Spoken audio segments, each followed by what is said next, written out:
오늘 성경 말씀은 시편 67편 1절로 7절입니다.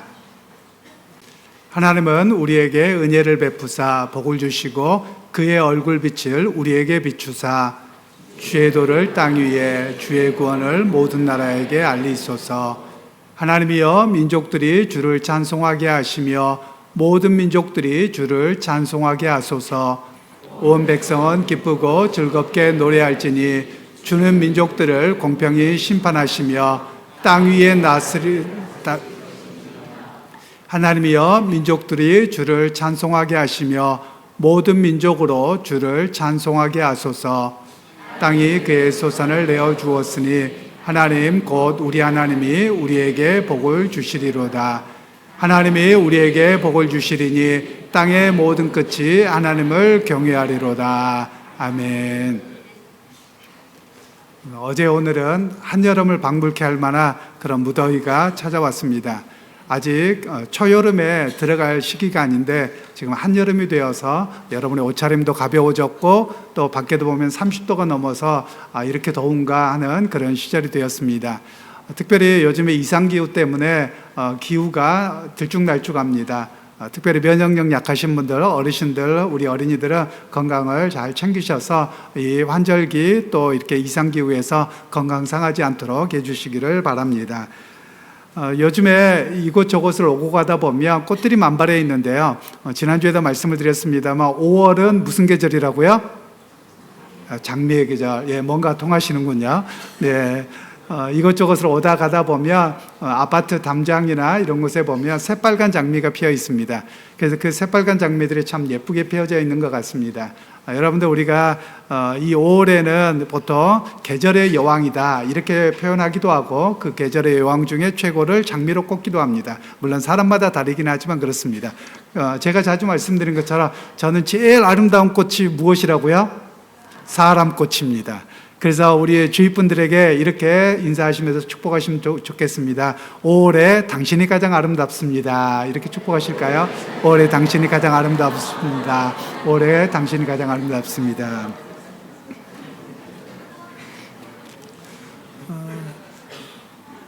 우리나라 이것저것을 다니다 보면 뭐 여행 가지 않더라도 그냥 이것저것을 가다 보면 참 복받은 나라다, 복받은 백성이다 이런 생각이 듭니다. 왜 그런가 하면 저희 아이들이 외국에 있다가 재작년에 잠깐 나왔는데 하는 이야기가 아빠 우리나라는 돈 세금 내면 세금 들어간 게 어디 들어갔는지 좋아진 환경이 보여요. 그런데 아이들이 지금 살고 있는 브라질은 눈에 보이지 않는다는 거예요. 세금을 많이 걷는데 눈에 보이지 않아요. 그래서 속상해요. 이런 이야기를 하더라고요. 그러니까 우리는 그만큼 좋은 환경에 살아가고 있습니다. 그리고 그뿐만 아니라 우리가 낸 세금뿐만 아니라 또 제가 간단하게 그냥 설명을 하면 우리나라의 5,000년의 역사 중에 지금처럼 잘 먹고 잘 살 때가 있었을까요? 없었던 것 같아요. 그리고 전쟁 없이 평안한 시기가 없었던 것 같아요. 그래서 요즘 살아가는 순간순간이 참 복된 시간을 살아간다 이렇게 생각을 합니다. 여러분 이 복된 시간들을 마음껏 누리고 살아갈 수 있는 또 감사하며 살아갈 수 있는 우리 모두가 되시기를 주님의 이름으로 축복합니다. 이제 주일학교 학생들에게 말씀을 전하겠는데요. 우리 친구들 만나게 되어서 반가워요. 목사님이 어렸을 때는 인사를 이렇게 했었어요. 샬롬 이러고 인사를 했는데요. 한번 우리 샬롬 하고 해볼까요? 샬롬. 샬롬. 네. 샬롬이라는 말은 히브리어 말로 안녕하세요, 평안합니다 라고 하는 인사예요. 그래서 지금도 이스라엘 사람들을 만나면 샬롬 샬롬 이렇게 인사를 한답니다. 우리 친구들에도 주님이 주시는 평안이 은혜가 있기를 주님의 이름으로 축복해요. 혹시 우리 친구들 중에 학교 다니거나 또는 학원에서 괴롭힘 당해본 적 있을까요? 아마 있을 수도 있을 것 같아요. 뭐 크건 작건 오랫동안 학폭이면 안 되고요. 조금 불편하게 친구들이 이렇게 해본 적이 있을 거예요. 목사님은 어려서부터 컸어요. 목사님은 괴롭힘 당해봤을까요? 안 당해봤을까요? 아니면 남을 괴롭혔을까요? 목사님은 교회를 다녔고 괴롭힌 적은 없고요. 괴롭힘을 당해본 적이 생각해 보니까 2번이 있더라고요. 그런데 제 기억과 어머니의 기억이 조금 달라서 오늘은 어머니의 버전으로 이야기를 할게요. 왜 그러냐면 제가 초등학교 6학년 초반이 되었는데 갑자기 어느 시골에 사는 친구들이 저를 꼬셔가지고 산으로 데리고 갔어요. 그런데 산으로 데리고 가서 놀러 가자고 자꾸 꼬시니까 제가 학교 교회 집밖에 안 다녔는데요. 갔단 말이에요. 근데 갑자기 이 친구들이 얼굴이 돌변하는 거예요. 그럼 저를 딱 둘러싸고 하는 이 아이가 너 반장하는 거 배기 싫다는 거예요. 그러니까 너 우리하고 싸워서 한 사람씩 싸워서 이겨서 나가면 네가 반장해도 되고 안 그러면 6학년에 반장 못해 이러는 거예요. 얼마나 황당해요. 근데 이 친구들이 다 작았단 말이에요. 한 주먹감도 안 되는 거예요. 그래서 어떻게 해야 될까? 싸워야 될까? 뭐 할까 하다가 야, 반장하고 안 하고는 내가 결정하고 친구들이 투표해서 하는 거지 니들이 뭔데 그래라고 그러고 당당하게 나갔단 말이에요. 근데 친구들이 무서워가지고 못 쫓아오더라고요. 그래서 아, 내가 힘이 세구나 좀 이런 생각을 했었죠. 그러고 나서 6학년 때 반장 했게요? 안 했게요? 안 했어요. 왜 친구들이 또 불러갈까 봐서 또 불러가서 저를 괴롭힐까 봐서 자진 사퇴를 해서 6학년 때 반장을 안 했던 기억이 있죠. 그리고 또 한 번은 중학교 2학년 때인데요. 목사님이 학교 다닐 때는 교복을 입고 다녔어요. 여러분 요즘 입는 교복이 아니라 까만 교복을 입고 다녔는데요. 까만 교복을 입고 옆에 딱 완장을 차면 힘이 있어요. 노란 완장, 선도부. 그것도 선도부도 아니고요. 저는 선도부장이었어요. 권력이 어마어마하죠. 경찰보다도 더 강해요, 학교에서는. 그래서 학교에 아침에 등교할 때마다 딱 교문에 서서 교복 잘못 입고 온다, 모자 삐딱하게 쓰고 온다, 그럼 다 세워서 그 자리에서 벌 주고 이랬단 말이에요. 그런데 하필이면 중학교 2학년 때부터 했는데 중학교 3학년 형들이 저를 부른 거예요. 왜냐하면 얄짤 없었거든요. 중학교 1학년부터 선배 3학년들까지 다 늦고 뭐하고 그러면 다 기합. 제가 원칙대로 세워서 그렇게 했거든요. 그런데 형들이 혼자는 안 되겠고, 제가 그때도 컸거든요. 저보다 큰 사람이 없었어요. 그러니까 형들이 여러 사람이 모여서 저를 부른 거예요. 그래서 왜 불렀나 봤더니 저를 두들겨 패려고. 왜냐하면 배기 싫다고요. 제 기억으로는 제가 당당하게 나온 것 같은데요. 저희 어머니의 기억에 의하면 아버지가 그 이야기를 듣고 어머니하고 아버지하고 손살같이 쳐들어온 거예요. 그러니까 왜 우리 아이들 괴롭혀? 그러고서 어머니 아버지가 가니까 이 형들이 어떻게 못하고 제가 구출되어서 나왔었죠. 제가 무슨 이야기를 하려고 하냐면요. 오늘 성경에서 하나님이 그렇다라고 하시는 거예요. 우리는 세상에 살면서 여러 사람으로부터 때로는 왕따를 당하기도 하고 비난하기도 하고 수많은 어려움들이 있는데 내 편이 있어요. 나보다 힘센 분 누구요? 우리 아빠. 우리 아빠가 있으면 여러분 또는 우리 형, 우리 친구들하고 싸울 때 야, 우리 형 있어! 그러면 어떻게 되죠?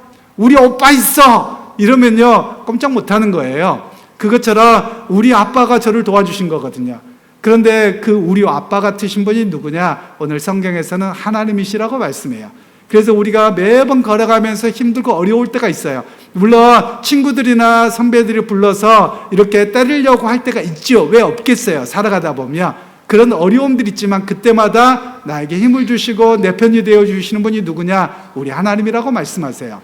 오늘 성경에서는 은혜를 베푸시고 복을 주신다 이렇게 말씀하는데요. 복을 주신다는 말이 무릎을 꿇는다 그런 표현이에요. 하나님께서 무릎을 꿇으신다는 거예요. 그러면 우리는 보통 무릎 꿇는다고 하면 복종한다 또는 비굴하다 이럴 때 생각하잖아요. 또는 기도할 때도 하고요.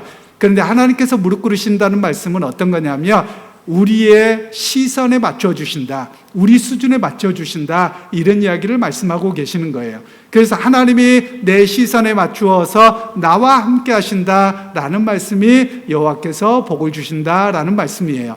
우리 친구들 세상 속에 살아가면서 때로는 힘들고 어려울 때가 있을 거예요. 학교 다닐 때 또 성장해서 성인이 되어서 그 매 순간마다 기억했으면 좋겠어요. 오늘 성경에서 뭐라고 말씀하냐면 하나님이 주신 소산으로 인하여 복을 받을 것이다 이렇게 말씀하고 있는데요. 옛날에 하나님이 복을 주셨고 그때만 끝난 게 아니에요. 복을 주셨고 지금도 복을 주시고 그리고 앞으로도 함께 하실 거다 이렇게 말씀하세요. 그래서 우리 친구들 매 순간 하나님의 복 주심을 바라보고 하나님이 함께 하시는 것을 바라보고 승리하는 우리 모든 친구들이 되기를 주님의 이름으로 축복합니다. 이제 어른들에게 말씀을 전하겠는데요. 마치 우리 아이들에게 말씀을 전하는데 어른들이 더 아멘 하시는 것 같아요. 감사합니다. 여러분 우리 모든 사람에게 가장 좋아하는 몇 가지 단어를 이야기하라고 하면 복이라고 하는 단어일 것 같아요. 그래서 복이라는 단어가 없는 나라가 없더라고요. 각자 뭐 언어는 다르겠죠. 근데 복이라는 단어를 싫어하는 사람이 없어요. 혹시 여러분 어떤 사람이 God bless you, 하나님 당신은 복 주시기 원합니다, 축복합니다. 아니 나는 하나님 안 믿는다니까요, 나는 복 그런 거 안 믿어요. 그러면 여러분 뭐라고 하면 될까요? 하나님 당신 저주하시기 원합니다. 그럼 여러분 어떨 것 같으세요? 아니 난 복 안 믿는다. 아니 저주를 받으라고 하면 싫어할 거예요.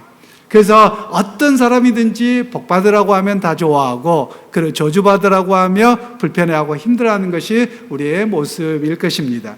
그러면서 오늘 성경에서 복에 대한 이해를 말씀하는데, 복이라고 하는 것을 지적이거나 영적인 것이냐, 아니면 현세적으로 물질적인 것이냐, 이렇게 볼 수도 있는 것이고요. 또 어떤 사람은 많이 소유하는 거냐, 아니면 내가 있는 것을 누리는 것이냐, 이렇게 나누기도 합니다. 그런데 오늘 성경에서는 이렇게 나누지 않고요, 나중심적이냐 하나님의 함께 하심이냐, 이걸 가지고 이야기를 하는 겁니다. 대부분 앞에 이야기했던 것, 사회적이 되었던 지적이 되었던 영적인 것이 되었던, 또는 많이 가지든지 누리든지 다 나중심적이라는 거예요. 그런데 오늘 성경에서는 나중심적이지 않고 하나님이 우리에게 주신 복이 무엇인지를 바르게 알고 바른 신앙생활을 해가야 됨을 우리에게 말씀하고 있는데요. 여러분, 이 시간 우리에게 하나님이 말씀하시는 복을 바르게 깨닫고 소망하는 그런 자리에서는 우리 모두가 될 수 있기를 주님의 이름으로 축복합니다. 이제 우리는 첫 번째로 복을 간구하는 목적이 무엇인지를 우리가 분명히 알아야 될 필요성을 이야기하고 있는데요. 1절 말씀을 우리가 다시 한번 읽겠습니다. 하나님은 우리에게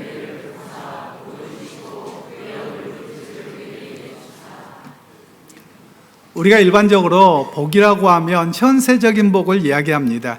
그래서 제가 몇 가지 우리가 가지고 있는 복의 개념을 찾아보았더니, 먼저 유교에서는 이런 개념을 이야기합니다.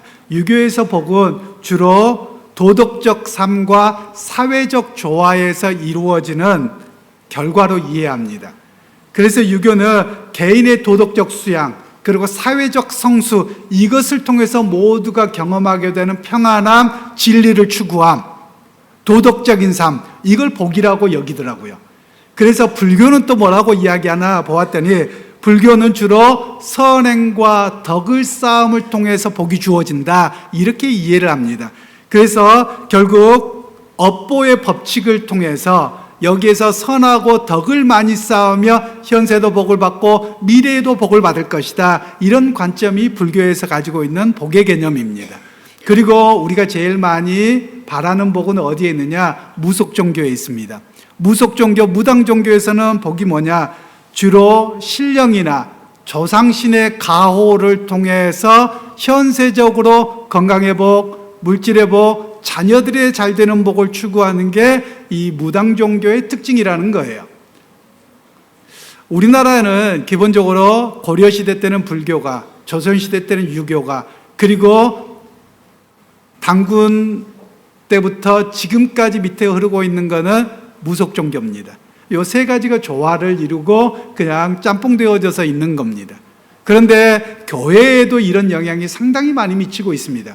1970년대 이후로 오순절파라고 하는 교단 중심으로 해서 기복주의가 우리나라를 흔들었습니다. 여전히 그 기복주의 신앙이 있어요. 기복주의라는 것은 예수 믿으면 복 받아요, 예수 믿고 기도 많이 하고 신앙생활 잘하고 헌금 많이 하며 하나님이 나에게 더 많은 것을 주실 거예요 라고 생각하는 것을 기복주의라고 이야기를 합니다. 결국 기복주의라고 하는 것은 신앙의 본질을 왜곡해서 하나님을 뭘 해서 내가 잘 되는 것, 이것을 기복주의라고 이야기를 합니다. 여러분, 이거는 바른 신앙과 복의 개념이 아닙니다. 기독교의 신앙이라고 하는 것은 뭐냐? 하나님과 나와의 관계가 바르게 세워져 가고, 그리고 영적으로 그리스도를 닮아가는 바른 신앙이 세워져 가고, 그리고 하나님의 말씀을 따라서 사회적인 약자와 이웃사랑을 실천하는 것이 기독교 신앙입니다. 그런데 우리는 기독교 신앙의 여기에 관심보다도 예수를 믿고 헌금을 많이 내고 봉사를 많이 하고 주의를 안 빠져서 내가 이 땅에서 잘 되고 내 자녀들도 또 잘 되고, 이런 기복주의로 빠지는 것이 오늘날 우리 한국 교회의 모습이라는 겁니다. 그래서 오늘 우리로 하여금 성경이 정말 우리에게 어떤 복을 이야기하는지 그 변화를 우리에게 이야기를 하고 있습니다. 그런 의미에서 1절을 우리가 다시 한번 읽어보고, 또 밑에 제가 번역을 또 하나 했는데요, 1절을 읽고 밑에까지 읽어보겠습니다. 하나님은 우리에게 은혜를 베푸사 복을 주시고 그의 얼굴 빛을 우리에게 비추사 하나님이 우리에게 긍휼을 베푸시고 오늘도 우리와 함께 하시며 당신 얼굴의 빛을 계속해서 우리에게 비추어 주십니다. 네, 거기까지만요. 일단은요. 네, 제가 사역을 했습니다. 사역이라는 말은 성경 번역 말고 히브리어 원문을 가지고 그 본문의 의미를 더 살려서 번역을 한 것이죠. 오늘 성경에서는 여호와께서 은혜를 베푸시고 라고 했는데 사실 은혜라는 단어가 아닙니다. 이 단어는 히브리어로 하나니라고 하는 단어인데 이 말은 긍휼을 베풀다, 자비를 베풀다 이런 뜻을 가지고 있습니다. 그래서 이 말의 원래 의미는 불쌍히 여겨서 진을 쳐준다 또는 보호의 울타리를 만들어준다 이런 의미로 쓰여지고 있습니다. 이 말은 동등한 관계에서 말하는 게 아니에요. 상위에 있는 자가 힘이 없는 자에게 내가 너 울타리 되어줄게, 내가 너의 보호자가 되어줄게 라는 말이 긍휼을 베푸시고 은혜를 베푸시고라는 단어입니다.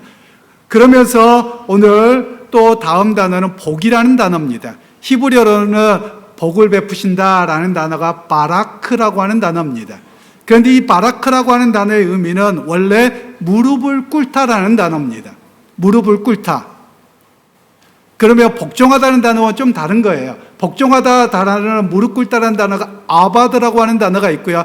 좀 다르게 예배한다, 순종한다, 복종한다, 무릎 꿇는다는 아바드라고 하는 단어를 쓰고요.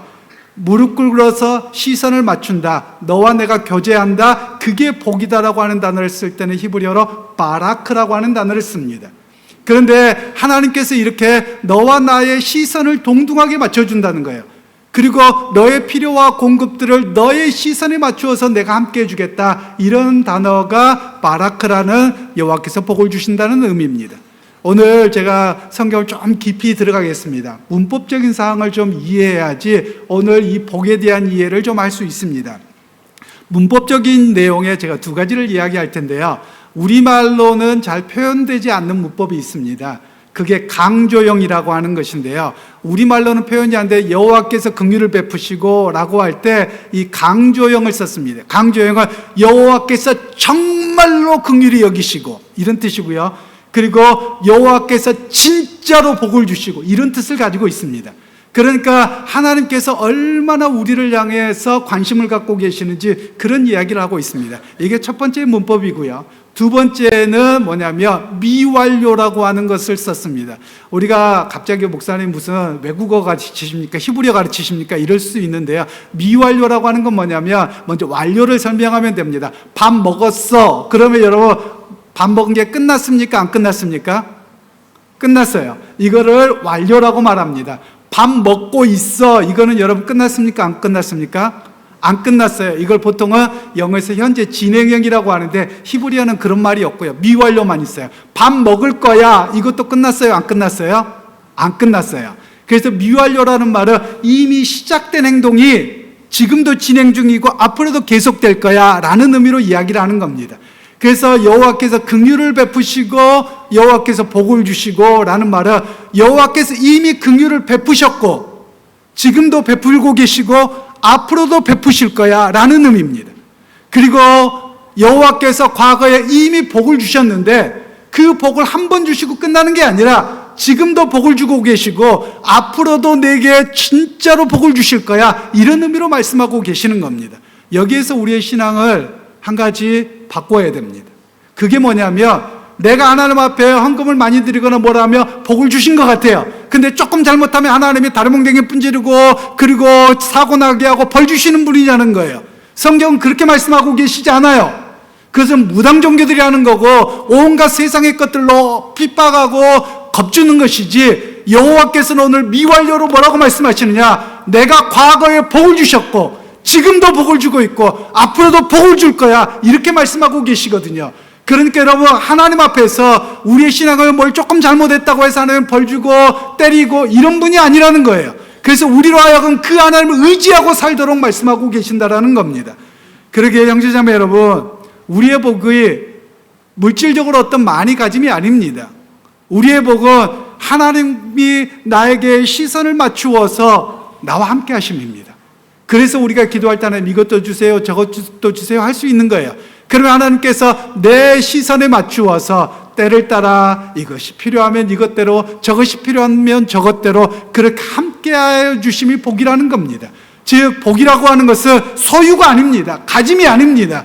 이 가짐은 하나님의 함께하심으로 인해서 주신 결과일 뿐이에요. 그래서 더 중요한 게 뭐냐? 하나님이 나와 동행하신다는 겁니다. 하나님이 나와 함께 하신다는 거예요. 여러분, 그 복을 누릴 수 있는 저와 여러분들이 되기를 주님의 이름으로 축복합니다. 이제 두 번째로는 하나님의 복을 경험한 사람은 은혜에 감사합니다. 그리고 그 은혜에 감사하면서 사명을 감당하는 사람이다. 이렇게 성경은 말씀하고 있는데요. 1절 부분을 우리가 두 번째로 번역한 부분을 한번 읽도록 하겠습니다. 뒤에 그의 얼굴 빛을 우리에게 비추사 당신의 얼굴을 우리와 함께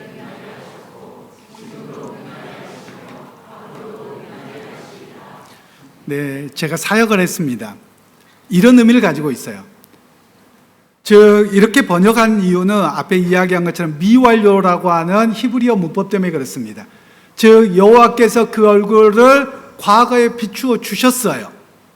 지금도 비추어 주고 계시고 앞으로도 비추어 주실 것이다, 이렇게 말씀하고 계시는 것이거든요. 먼저 이것에 대한 이해를 하려면 역사적 배경을 이해해야 됩니다. 이스라엘 백성들의 출애굽해서 광야 생활을 나갑니다. 그런데 신명기 말씀에 보면 광야 생활로 나갔을 때 하나님께서 태양이 비치는 것처럼 내가 너에게 은혜를 베푸셨다는 거예요. 어떤 은혜를 베푸셨느냐? 너희가 애굽의 종되었던 삶에서 너희를 구출했던 은혜, 그리고 너희가 광야에서 살아갈 때 구름기둥과 불기둥으로 지키셨던 은혜, 그리고 때를 따라 떡을 주시고 때를 따라 메추라기를 주셨던 그 은혜를 기억하라는 거예요. 그럼 기억만 하는 게 아니에요. 그 기억에 바탕을 두고서 그때 그 주셨던 하나님이 오늘 또 살아가 보니까 공급이 되어지는 거예요. 그 하나님께서 앞으로도 계속 내 필요를 공급하실 것을 믿습니다. 이 고백이 바로 여기에 담겨져 있는 내용인 것입니다. 그러면서 오늘 우리말로는 우리에게 비추사라고 되어져 있는데요. 제가 사역을 번역할 때는 우리와 함께 비추사 이렇게 있습니다. 히브리어로는 우리에게가 아니에요. 신명기에게서는 보면 너희에게 복을 주시고 너희를 지키시기를 원하며 너희에게로 방향을 이야기를 하고 있어요. 그런데 시편에서는 방향이 아니고요, 하나님이 우리와 함께 비추사 이렇게 되어져 있어요. 히브리어에서는요. 그러면 하나님이 왜 이렇게 말씀하시느냐면 하나님께서 우리의 삶의 자리를 뚫고 들어오셔서 임마누엘의 하나님으로 함께 하세요. 그리고 그 하나님이 함께 하시는 삶을 통해서 내 삶을 통해서 뭘 비추기를 원하신다는 거예요. 하나님이 나와 함께 계심을 삶의 자리에서 비추게 하시겠다는 말씀이에요. 이게 사명입니다.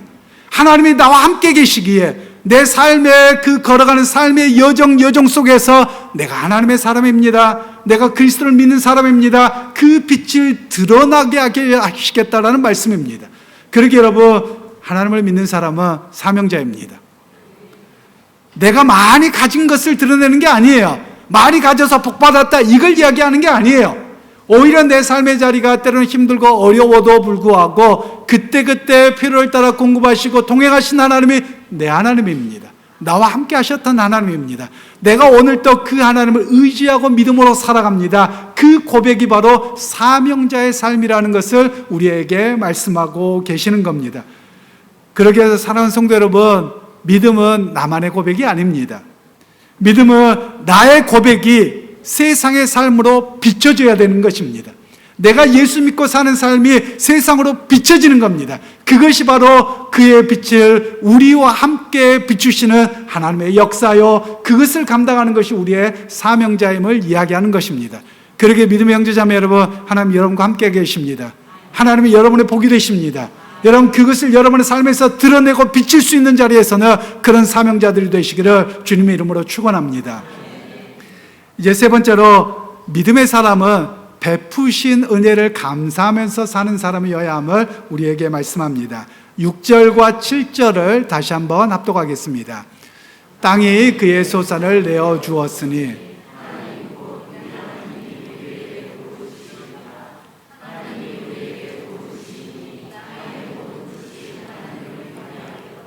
아멘. 6절에 땅이 그의 소산을 내어 주었으니 라고 되어져 있죠. 이거는 과거예요. 완료예요. 이미 하나님께서 내어 주셨다는 거예요. 그리고 복을 주시리로다. 이미 주셨으니 지금도 주시고 앞으로도 주실 것이다. 이렇게 이야기하는 겁니다. 그러니까 우리에게 끊임없이 기억하게 하는 게 뭐냐면 앞만을 바라보면 안 돼요.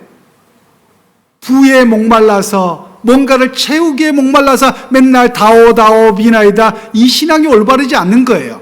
우리의 신앙은 뭐냐? 과거를 되돌아보는 거예요. 과거를 되돌아보면서 그때 하나님이 내 필요와 내 삶을 공급하셨고 나를 죽을 수밖에 없는 나를 구원하셨던 그 하나님을 기억하면서 그때 함께 하셨던 하나님이 지금도 나와 함께 하십니다. 그때 주셨던 그 하나님이 동일한 하나님이세요. 그런데 지금도 주실 겁니다. 앞으로도 주실 것입니다. 그렇게 바라보는 신앙이면 우리에게 말씀하고 계시는 겁니다. 그러면서 우리로 하여금 저 하나님을 의지하고 사는 사람을 보니 하나님이 있는 것 같다. 이렇게 우리에게 보도록 하는 내용입니다. 여러분, 우리가 선교 이야기를 하자면 우리나라에도 선교사님들이 오셔서 선교사님들이 수고하고 있어서 또 때로는 순교를 당하기도 해서 우리나라에 복음이 들어와서 지금 우리가 편안하게 신앙생활할 수 있는 그런 나라가 되었습니다. 아프리카 선교의 아버지라고 하는 데이비드 리빙스턴이라고 하는 선교사님이 계십니다. 이분이 선교를 마치고 영국에 돌아갔습니다.